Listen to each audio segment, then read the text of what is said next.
பெண்ணாகி ஆள் என்ற ஓர் வார்த்தை உண்டானதே.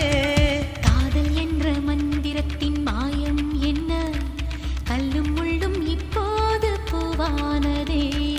வானவில்லின் துண்டொன்று மண்ணில் வந்து யாருக்கும் சொல்லாமல் பெண்ணானதே.